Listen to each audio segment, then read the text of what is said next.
உலகெங்கும் பரவி வாழும் உறவுகள் அனைவருக்கும் என் இனிய வணக்கம். நாம இந்த காணொலியில் நாகப்பட்டினம் மாவட்டம் அக்கரைப்பேட்டையில் கட்டப்படும் இரும்பு விசைப்படகுகளை பற்றி பார்க்க போகிறோம். ஒரு நல்ல விசைப்படகு கட்ட எவ்வளோ செலவாகும்? தமிழ்நாட்டில் மற்ற இடங்களில் கட்டப்படும் விசைப்படகுக்கும் அக்கரைப்பேட்டையில் கட்டப்படும் விசைப்படகுக்கும் உள்ள வித்தியாசம் என்ன? அக்கரைப்பேட்டையில் கட்டப்படும் விசைப்படகுக்குள்ள சிறப்பம்சம் தான் என்ன? இப்படி இன்னும் நிறைய நம்ம இந்த காணொலியில் பார்க்க போகிறோம். இந்த காணொலியில் நிறைய ஆச்சரியங்களும் சுவாரஸ்யங்களும் உங்களுக்காக காத்திருக்கு. ஸ்கிப் பண்ணாமல் தொடர்ந்து முழுவதுமாக பாருங்கள்.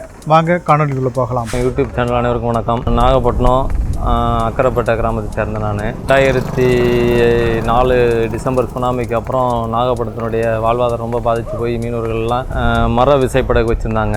எல்லாமே இயற்கை சீற்றத்தினால உடஞ்சிருச்சு. சரி, அதை கொஞ்சம் மாற்றி நம்ம ஒரு இரும்பு விசைப்படகு பண்ணணுன்னு சொல்லிட்டு ஒரு ஐடியா பண்ணி அதனால் 2005 மிடில் ஒரு மே மாதம்லாம் இரும்பு விசைப்படகு ஆரம்பித்து இப்போ நல்லபடியாக போயிட்டுருக்கு. அப்போ ஆரம்பிக்கும் போது 2005 ஆரம்பிக்கும் போது 45 அடி நீளமும் 15 அடி அகலமும் கொண்ட விசைப்படகை பண்ணிக்கிட்டு இருந்தோம். அன்றைக்கி இன்ஜினெல்லாம் சேர்த்து 18 லட்சம் 20 லட்ச ரூபாக்குள்ளே வந்தது அன்றைய காலகட்டத்துக்கு இருந்துச்சு.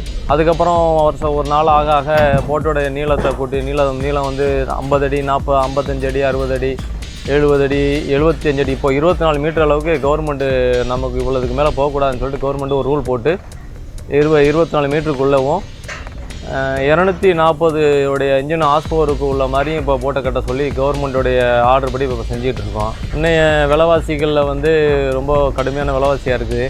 இருந்தாலும் நாங்கள் ஒரு அந்த 24 மீட்டருக்குள்ளே இந்த இன்ஜினே இல்லாமல் அந்த விரும்பு விசைப்படகு ஒரு 60 லட்ச ரூபாய்க்கு பண்ணிக்கிட்டு இருக்கோம். இது நாகப்பட்டினத்தில் நம்ம மற்ற ஊர்கள்லையும் பண்ணுறாங்க. நாகப்பட்டினத்தில் ஆரம்பத்தில் இரும்பு விசைப்படகுனாலே தமிழ்நாட்டில் பொறுத்தளவுக்கு நாகப்பட்டினம் தான் ஃபஸ்ட்டு முதல்ல லான்ச் பண்ணோம். நம்ம தான் லான்ச் பண்ணோம். நாகப்பட்டினத்துடைய ஸ்பெஷலிட்டிஸ் என்னென்னா முழுக்க இது ஸ்டோரேஜ் எல்லாமே நல்லா நாங்கள் பண்ணி தருவோம்.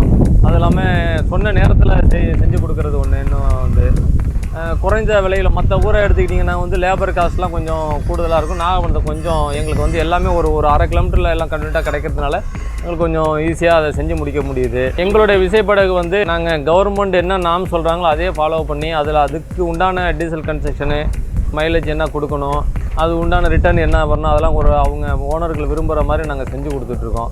அதனால் மற்ற ஊருக்கும் நம்ம ஊருக்கும் கொஞ்சம் நல்ல ஒரு ரிசல்ட் இருக்குது. மேற்படி மற்ற ஊரை விட நம்ம ஊர் சர்வீஸு எல்லாத்துக்குமே நல்லபடியாக இருக்கிறதுனால நல்லா பண்ணி கொடுத்துட்ருக்கோம். அது இன்ஜின் அது அவங்க ஒருத்தவங்க ஒரு விலையில் இன்ஜின் வைக்கிறாங்க. அதாவது 15 லட்ச ரூபாயில் இன்ஜின் இருக்குது, 12 லட்ச ரூபாயில் இன்ஜின் இருக்குது, 20 லட்ச ரூபாயில் இன்ஜின் இருக்குது, பலதரப்பட்ட இன்ஜின் இருக்கிறதுனால அதனால் இன்ஜினை நாங்கள் வடிவமைக்க மாட்டோம். இன்ஜின் ஓனர் கொண்டு கொடுத்துருவாங்க. நாங்கள் உள்ளே வச்சு ஃபிட் பண்ணி அலாமெண்ட் பார்த்து போட்டு ட்ரைல் பண்ணி கொடுத்துருவோம். ஸ்பெஷல் ஸ்டேரிங் முன்னாடியெல்லாம் மேனுவலாக இருக்கும். இப்போ ஹைட்ராலிக் ஸ்டேரிங்கு, வீஞ்சும் ஹைட்ராலிக் வீஞ்சும் வந்துடுச்சு. டெக்னிக்கலாக நிறையா இது எலக்ட்ரிக்கல் சம்மந்தமாகவே எல்லாமே ஒரு நவீனப்படுத்தி வச்சுருக்கிறோம். எல்லாமே முன்னாடி உள்ள ஜென்ரேட்டு பம்பு செட்டு எல்லாம் வச்சுருக்கோம். இன்வெர்டர் வசதி வச்சுருக்கோம். ஆரோ பிளான்ட் போடலாம். எல்லாமே என்னென்ன வசதிகள் இருக்கோ எல்லாமே பண்ணி கொடுத்துருக்குறோம். முன்னாடி ஒரு காலத்தில் சொல்லுவாங்க நடுக்கடல் பயணமெல்லாம் குடிநீர் தேடுவது யாருன்னு சொல்லிட்டு. அதெல்லாம் இப்போ இன்றைக்கி அந்த மாதிரிலாம் இல்லை. நம்ம இவங்க எடுத்து போகிற குடிநீர் இன்னும் 10 பேர் கூட கொடுக்குற அளவுக்கு எல்லா வசதிகளும் எல்லா பொருளும் கொண்டு போகிற அளவுக்கு இருக்கும். அதாவது இயற்கை சீற்றங்கள் பெரிய லெவலில் ஏதாவது ஒரு சைக்ளோன் அதை மாதிரி ஏதாவது பெருசாக வரும்போது தான் தடுமாற்றங்கள் இருக்கும் முடிஞ்சு மற்றபடி எந்த பிரச்சனையும் இல்லாமல் இருப்பாங்க.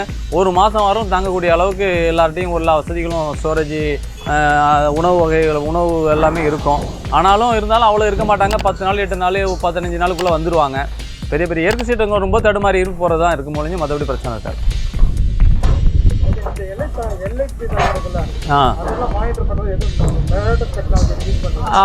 அது தொழில் சார்ந்து தொழிலுக்கு போகிறவங்களுக்கு தான் அந்த விஷயங்கள் தெரியும். நமக்கு இதை பற்றி எனக்கு தெரியலை. தெரிஞ்சாலும் நம்ம அதை எப்படின்னு சொல்ல முடியாது. ஏன்னா நம்ம கடலுக்கு போனது கிடையாது. இல்லை, இது டீசல் டேங்க். இதோடைய கெப்பாசிட்டி இது ஒரு மெயின் சப்ஜெக்ட் வர்றேன். இப்போ நாங்கள் இப்போ மற்ற எந்த ஒரு டிரான்ஸ்போர்ட்டும் சரி, ஒரு பெரிய எவ்வளோ பெரிய எக்யூப்மெண்ட்ஸ் ஆனாலும் சரி, புல்டோசரோ ஜேசிபியோ ரோடு ரோலரோ பெரிய ட்ரெய்லரோ எதுவாக இருந்தாலும் சரி, மேக்ஸிமம் ஒரு நாளைக்கு ஒரு 100 லிட்டரு 150 லிட்டர் வரலாம் தான் ஓட்டுவாங்கன்னு வச்சுக்கோங்க. ஆனால் நம்ம இந்த விசைப்படகு இந்த விசைப்படகுல 240 இன்ஜின் ஆஸ்போ இருக்குது. டீசல் கெப்பாசிட்டியை நாங்கள் இதை மாதிரி 4000 கொள்ளளவு கொண்ட 3 டேங்க் வைப்போம். அதில் ஒரு டேங்க் வாட்ரு 8000 கொள்ளளவு மாதிரி டீசல் வைப்போம். இந்த 8000 கொள்ளளவில் அதிகமாக ஒரு நாளைக்கு பிடிச்சி போகும்போது ஒரு ஒரு 6000 அளவுக்கு போட்டில் எப்போதும் ஸ்டாக் இருக்கும், டீசலோட ஸ்டாக். ஒரு கடலுக்கு போகிறதுனா தான் 4000 லிட்டர் அவங்களுக்கு செலவாகும், 4000லேருந்து 5000 செலவாகும். ஆனால் அந்த 4000 5000 செலவாகிறது ஒரே ஒரு ஒரு ஒரு டிரான்ஸ்போர்ட் வந்து நம்ம இந்த ஃபிஷ்ஷிங்கில் மட்டும்தான் நடக்கும். மற்றவங்களாம் 1000 பிடிப்பாங்க, அவங்களுக்கு எவ்வளவு டீசல் விலை ஏறினாலும் அது வந்து கவலை கிடையாது. அதாவது அடுத்த விஷயத்துல மக்கள் டிரான்ஸ்போர்ட்லேயோ வியாபாரிலையோ இவங்கள்ட்ட வச்சுருவாங்க. ஆனால் இந்த ஒரு தொழிலில் மட்டும்தான் அந்த 4000 லிட்டருக்கு நீங்கள் 10 ரூபா ஏறிச்சுன்னா 40,000 ஒரு நாளைக்கு ஒரு கூட ஏறுது. அந்த 40,000 அவங்க திரும்பி கொண்டு வர பொருள் இருக்குது பார்த்தீங்கன்னா, விற்கும்போது அந்த டீசல் விலை ஏறிடுச்சு அப்படிங்கிற மாதிரி காரணம் காமிச்சு எந்த பொருளுமே விலை எங்களுக்கு கூடுதலாக கிடைக்க போகிறதில்ல. அதனால் இந்த இப்போ லாக்டவுனுக்கு முன்னாடி ஒரு 4 மாதம் முன்னாடி டீசல் விலை விற்றதுக்கும் இன்றைக்கி டீசல் விலைக்கு 25 ரூபா டிஃப்ரென்ஸ் இருக்குது. 4000 லிட்டருக்குள்ள 1 லட்சம் ரூபா டிஃப்ரென்ஸ் போகுது. இப்போ பிடிச்சிட்டு வர மீனுக்கும் டீசல் விலைக்கும், அதாவது இன்வெஸ்ட்மெண்ட்டு பண்ணி 4 லட்ச ரூபா பண்ணி கடலுக்கு போனாலும் கிடைக்கிறது 3 லட்ச ரூபாயாக இருக்குது. அந்த மாதிரி ஒரு 500 பேர் தொழிலுக்கு போனாங்கன்னா ஒரு 100 பேர் வேணால் சௌகரியமாக இருப்பாங்க, பாக்கி 400 பேர் கஷ்டப்படுறாங்க. ஒரு போட்டு வடிவமைக்கிறதுனா ஃபஸ்ட்டு வந்து ஏரான்னு சொல்லுவோம். ஏரான்னு சொல்லிட்டு ஒரு 20 mm, ஃபஸ்ட்டு 16 mmல பண்ண, இப்போ 20 mm பிளேட்டில் பண்ணுவோம். அந்த ஏரா பிளேட்டை ஏரா போடுவோம். ஏரா போட்டு ஏராவை ஒரு ஃப்ரேம் மாதிரி பண்ணிவிட்டு அதுக்கப்புறம் அதாவது 2.5 இன்ச் ஆங்கிள் வச்சு ஃப்ரேம் ஒர்க் பண்ணுவோம். அது ஒரு ஃபீட்டுக்கு ஒரு ஆங்கிள்ங்கிற மாதிரி. இப்போ ஒரு 70 அடி இருக்குன்னா ஒரு அடி கேப் போட்டு ஒரு ஃப்ரேம் ஒர்க் பண்ணுவோம். ஃபுல்லாக ஃப்ரேம் ஒர்க் பண்ணதுக்கப்புறம் அந்த ஃப்ரேம் ஒர்க்கை கம்ப்ளீட் பண்ணி அதை ஃபுல்லாக வெல்ட் அடித்து முடிச்சுட்டு அதுக்கப்புறம் பிளேட்டு ஒன்று கட் பண்ணி ஏற்ற ஆரம்பிப்போம். இந்த பிளேட் ஒர்க்கு ஃபுல்லாக முடிச்சுட்டு அதுக்கப்புறம் அது மட்டம் வெட்டுவோம். மட்டம் டிசைன் வெட்டினதுக்கப்புறம் வெல்டிங் ஒர்க்கு வெல்டிங் ஃபுல்லாக வெல்டிங் பண்ணுவோம். இன்னர் அவுட்ரு 2 சைடும் வெல்டிங் பண்ணுவோம். வெல்டிங் முடிச்சதுக்கப்புறம் பெண்டர் பிடிப்போம். பெண்டருங்கிறது சேனலில் பிடிப்போம். சேனலில் வந்து ஒரு 3 சேனல் பிடிப்போம். 8 இன்ச்சு 6 இன்ச்சு 10 இன்ச்சு இந்த மாதிரி 3 சேனல் பிடிப்போம். 3 சேனல் பிடிச்சிருவோம். ப்ரொப்பலர்னு சொல்லுவோம். அதாவது கியர் இன்ஜினை வச்சு கியர் போட்டோம்னா அந்த ப்ரொப்பலர் தான் வந்து போட்ட முன்ன பின்ன தள்ளக்கூடியது. அந்த ப்ரொப்பலர் அதாவது நமக்கு வண்டியில் வந்து கியர் போட்டோம்னா டயர் சுற்றி பாருங்கள், அதை மாதிரி வந்து நமக்கு கியர் போட்ட உடனே ஷாஃப்ட் கனெக்ட் பண்ணிப்போம். இந்த ரீப் மாதிரி ப்ரொப்பலர் இருக்கும், ஃபேனு மாதிரி இருக்கும். அந்த அந்த ப்ரொப்பலர் சுற்றும் போது தான் அந்த போட்டை புஷ் பண்ணி தள்ளும். அதுதான் மெயினான ஒரு இது. அந்த ஸ்டாண்டிப்பு வச்சுட்டு அந்த ஸ்டாண்டிப்பு பை வைப்போம். அந்த ஸ்டாண்டிப்பு வைக்கிறதுங்கிறதுனா அதுக்கு வந்து ஒரு டெக்னிக்கலாக ஒரு டிகிரி இருக்கும். அந்த டிகிரியில் நம்ம அதை ஃபிட் பண்ணி அதுக்காக இன்ஜின் அமைச்சு அதை ஃபிட் பண்ணுவோம். அதுக்கப்புறம் அந்த ஸ்டாண்டிப்பு வச்சதுக்கப்புறம் ஒர்க்கு ஃபைபர் ஓட்டுவோம். இப்போ புதுசாக ஃபைபர் ஓட்டுறோம் உள்ளுக்குள்ளே.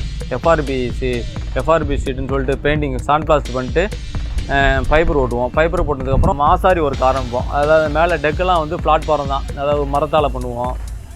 ஸ்டோரேஜ் வந்து ஃபோமுன்னு சொல்லுவோம். ஃபோமுன்னா அதெல்லாம் கொஞ்சம் விலை உயர்ந்த பொருள் வந்துட்டு ஒரு கிலோ 300 மாதிரி ஃபோம் இருக்கும். ஒரு ஃபோமு, தர்மாகோலு, ப்ளைவுட்டு இதெல்லாம் வச்சு ஸ்டோரேஜ் ஐஸ் பாக்ஸை வந்து கிட்டத்தட்ட ஒரு 600 ஸ்கொயர் ஃபீட் அளவுக்கு ஐஸ் பாக்ஸ், அதாவது 30 அடி நீளம் 20 அடி அகலம் கொள்ளளவு கொண்ட ஐஸ் பாக்ஸ் பண்ணுவோம். அந்த ஐஸ் பாக்ஸை வந்து பார்ட்டிஷனாக பண்ணிவிட்டு தான் மீனெல்லாம் பிரித்து வைக்கிற மாதிரி எல்லாம் பண்ணுவோம். கிட்டத்தட்ட ஒரு 20 அறைகள் கொண்ட ஒரு ஐஸ் பாக்ஸாக இருக்கும். ஒரு அறையில் ஒரு ரகம் மீனை வைக்கலாம். அதுக்கப்புறம் இன்ஜின் கொண்டு வருவாங்க. இன்ஜினை உள்ளே ஃபிட் பண்ணுவோம். இன்ஜினை ஃபிட் பண்ணதுக்கப்புறம் ப்ரொப்பலர் ஃபிட் பண்ணுவோம். கேபின் ஃபிட் பண்ணுவோம். கேபின் ஃபிட் பண்ணதுக்கப்புறம் ஸ்டேரிங்கு டெக்னிக்கலான உள்ள பொருள்லாம் எல்லாம் செய்வோம். அதுக்கப்புறம் ஒயரிங் பண்ணுவோம். ஒயரிங் பண்ணதுக்கப்புறம் ஃபினிஷ் ஆனதுக்கப்புறம் போட்டை பெயிண்டிங் பண்ணிவிட்டு அதுக்கப்புறம் லான்ச் பண்ணுவோம்.